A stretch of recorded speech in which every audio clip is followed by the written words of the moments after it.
मुसलमानों से लड़ाई हो तो तुम हिंदू हो, वोट डालना है तो तुम हिंदू हो, मंदिर में जाने की बात आती है, मंदिर में पुजारी बनने की बात आती है, घोड़ी पे चढ़ाने की बात आती है, मूंछ रखाने की बात आती है, अच्छा कपड़ा पहन के निकलने की बात आती है, अच्छे मकान में रहने की बात आती है, अच्छे स्कूल में एडमिशन की बात आती है, तो ये भंगी चमार धोबी दानो कहा लोहार तेली तमोली पाची काची अहिर गडरिया हो जाते। ये दोहरा मापदंड, वोट डालो तो तुम सब हिंदू, मुसलमानों से लड़ाई आए तो तुम सब हिंदू, मंदिर बने तो सब हिंदू, मंदिर में लड्डू खाने का नाम आए तो तुम सब जातियों में बट गए, और मंदिर में पूजा करने का और पुजारी बनने का काम आए तो तुम सब बैकवर्ड और शेड्यूल कास्ट। आपको बता दें कि सबसे ज्यादा महापुरुष और समाज को जगाने वाले अंबेडकर से पहले वो बैकवर्ड के महापुरुष थे। चाहे तो गाडगे महाराज हों, चाहे रामास्वामी नायकर हों, चाहे ज्योतिराव फुले हों, चाहे कबीर रहे हों, चाहे बुद्ध रहे हों, ये सब लोग बैकवर्ड के लोग थे।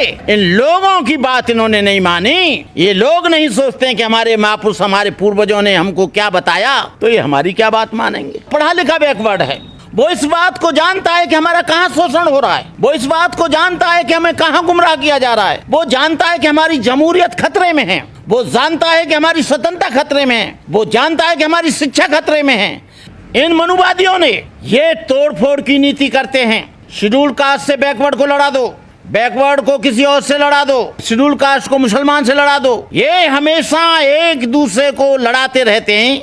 इन्होंने जातियों में बांटा, वर्णों में बांटा, उस कारण से ये सब लोग बटे हुए हैं। लेकिन सबकी कुटाई एक ही तरह से हो रही है, भेदभाव एक ही तरह से हो रहा है, इनकी शिक्षा एक ही तरह से मिटाई जा रही है, उसमें कोई अंतर नहीं है। जब तक बैकवर्ड नहीं जागेगा तब तक इस देश में कोई भूचाल आने वाला नहीं। जब तक यहाँ का मुसलमान नहीं जागेगा, जब तक शेड्यूल कास्ट नहीं जागेगा, शेड्यूल ट्राइब्स नहीं जागेगा। शेड्यूल कास्ट के लोग भी वही जागृत हुए जिन्होंने अंबेडकर को पढ़ा, ज्योतिराव फुले को पढ़ा, रामास्वामी नायकर को पढ़ा, सविताबाई को पढ़ा, सावित्रीबाई को फुले को पढ़ा, कबीर और बुद्ध को पढ़ा।